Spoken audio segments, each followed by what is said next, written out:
a bottom line, which is that someone who says, and particularly small businessmen will say, at the end of the year, do I have more money in my checkbook? I haven't seen any more money in my checking account or in my savings. And some of my stock looks a little sick. While they keep talking about the stock, is going up, everything's so wonderful and great, but you have to have invested in the right stocks and have the right type of portfolio at this particular time. Well, I can't remember who said it. It might have been Bernie said it the other. Bernie Sanders said it the other day. Is we have to stop judging the health of the economy on how the richest part of America is doing. That's true. That's right. That's right. That's rare that I agree with Bernie, but I agree with Bernie. Let me ask you this. What about the Dodd-Frank? Dodd-Frank Act. Remind me. Dodd-Frank taking care of with the banks not being able absolutely. to do all these things that they're doing now, that because things have been rolled back, these banks can do anything. Big corporate America and Wall Street can just about do anything they want to do to you now. Well, you know the definition of insanity, right? Doing the same thing over and over again, expecting a different result. We had this massive economic crash that was handed off to President Obama in 2009. Oh, President Obama, come back. and the result of that was reining in banks that were too big to fail, not allowing them to package up all these toxic assets that no one really understands how they work. And right now, we are disassembling, if that's the word I'm looking for, the same protections that we put in place to stop that horrific crash that we had. And we are we're heading right back forward. So, Elizabeth Warren, she really, really led the way on these counter reforms, and the fact that we're just disassembling and letting businesses and banking run wild is going to lead us, I am sure, into another economic disaster. And the people who pay are the people on the bottom end. That's right. I feel like I'm paying a lot. My taxes were not that great. How about I didn't get anything? So I heard that you're willing to reform that 2017 tax bill so that the little people like myself, we can maybe get something back again. Absolutely. I have no problem at all with a tax structure that that increases the cap on the top end I have no problem. 35%, doesn't matter. There's all these different schemes out there, but I'm just happy that the Democratic candidates for president are talking about, all of them are very, very openly talking about saying that if you are a billionaire, you need to pay more taxes. And corporations absolutely need to be paying their fair share. I was on the line with the GM workers down at Bowling Green, and one of their biggest complaints, it was really great to spend hours and hours and hours talking to them, but was that they were asked by GM to increase their contribution for healthcare by 400%. And that year, GM had cleared $11 billion in profit. Profit. Not sales, profit. And they returned to their workers, their loyal workers. And these men and women like working for GM. They love their jobs. Very proud of working on the Corvette down there in Bowling Green. Yet the company said, yeah, we made $11 billion, but you need to pay your fair share. You need another 400% more. That was one of the major reasons those folks were out in the line, because it's just unfair. Very unfair. So, you know what? We've got just a couple of minutes left, but I'm going to leave the best for last. Yes. I'm beating on the desk, you guys. If you're wondering, what is she doing? Okay. Right now, Mike. Can I call you Mike? You may. Do you want me to call those things that be not as though they already are? You want me to call you Senator Broiher? Call it into existence or something? No, if you could, I wish you would. But Mike's great. Mike, we have a very divisive America, and the reason why I'm leaving, I'm going to leave it right there and let you say a few words on that, because I want you to come back on the show.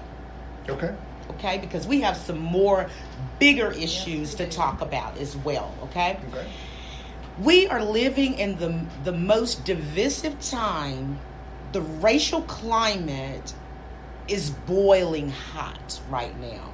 People are talking about a civil war if Trump is no longer elected. And the man that allegedly is supposed to be our president has even fired this up even more. I want to know, and I think the listeners would like to know as well. Would you like to know, Betsy? I'd love to know. Absolutely. As a senator, this will be a very, very important part of your job, is to bring Kentuckians back together again, as well as working to bring the country back together again. Tell me 2 things that you would do, and then we'll talk about the other ones, because I know you got a lot of plans for this, because I know you've thought about this and been praying about this, all these type of things. But tell me 2 things right now, concrete. Day 1, you go into office. What would you do about this big racial divide that we have in our country? And right here in Kentucky, and don't get me off of my soapbox about all the things that's been happening with me. The things I've been called, the way I've been treated, the unfairness. Right here in Kentucky, in Louisville, Kentucky. When we get off the air, I will talk to you about something that I saw this morning. And then we'll talk about it off the air. I didn't want to bring it up, but let me say this first. I've seen the Civil War. There are not too many people, I think, that are going to sit in this chair who've seen a Civil War. 1992, 1993, I was leading a company of Marines in Mogadishu, Somalia, the most dangerous place in the world. That country had suffered a civil war and a drought and a famine. And I saw children stabbing each other over a piece of garbage, over a piece of discarded food. So when people throw around terms like civil war, and they say it casually, it you know, there are a lot of things that I can just dismiss as being, it's just people talking. But I've seen it. And I've seen people starving to death, picking through mounds of garbage, looking for a scrap of food or a scrap of clothes to wear. So I take that term very, very seriously. This is dear to your heart. I see your eyes watering right now. Don't give away my because of secrets, what you have seen. I see the care that you have for people, and it's genuine. I see that. Ladies and gentlemen, I wish you could see candidate Broiher right now. Well, so I didn't mean to not I was not trying to not answer your question, but You really did, sort of. well, good. It's time for commercial? Oh, Is that what you said? No. No, okay, no. Day 1, there'd be a million things. Day 1 things, I guess the day 1 things would be to move all of those bills that have been sitting in Senator McConnell's desk, 400 Yes. plus. move them to the floor for up or down votes.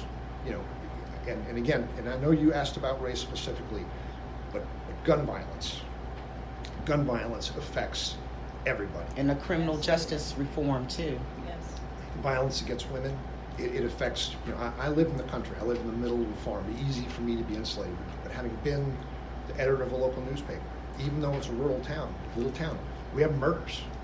You know, we have babies killed by their drug-addled parents. You know, so it's not just the urban cities, it's not just the urban areas. There's way more in common that the average Kentuckian has in common than they realize. And this kind of goes back to your first question about, you know, my video labels and things like that. What I want to work on is the thing we have in common. First, day 1, move all those bills.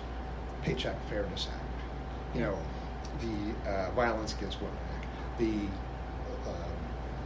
Universal Background Check bills, and the red flag laws. Move all those forward, because that raises every ship Everything. in Mhm. our state to start with. That's day 1. And then descheduling marijuana,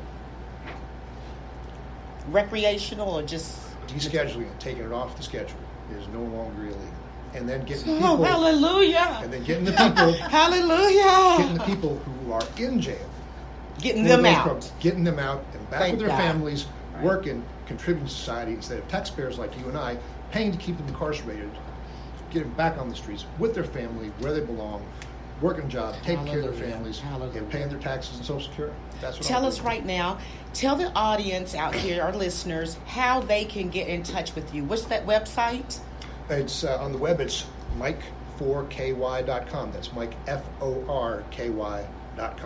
Thank you, Mike. You going to come back? You invite me. I'll come back tomorrow. All right, then. We're going to have to get together when Mike's Yes, coming back, because it's we been will. fun. And then, you know what? Next time, you'll really feel like you're a guest. All right? Okay. Thank you today. You have been wonderful. You Thank have you, been Kimberly. great. Thank you, and Betsy. you know Thank what? you. Thank you for your service. Thank you for your patriotism. Thank All you right? so much. This has been great. You've been wonderful. Thank you.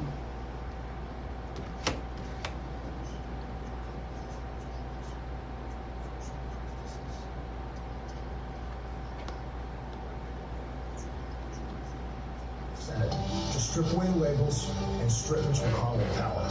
Together, we'll retire Mitch McConnell and restore our democracy.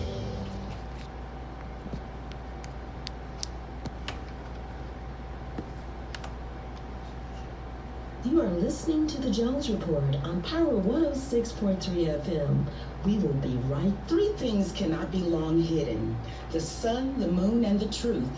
As for me, Kimberly Cecil Jones, and Ann C., we'll see you next week.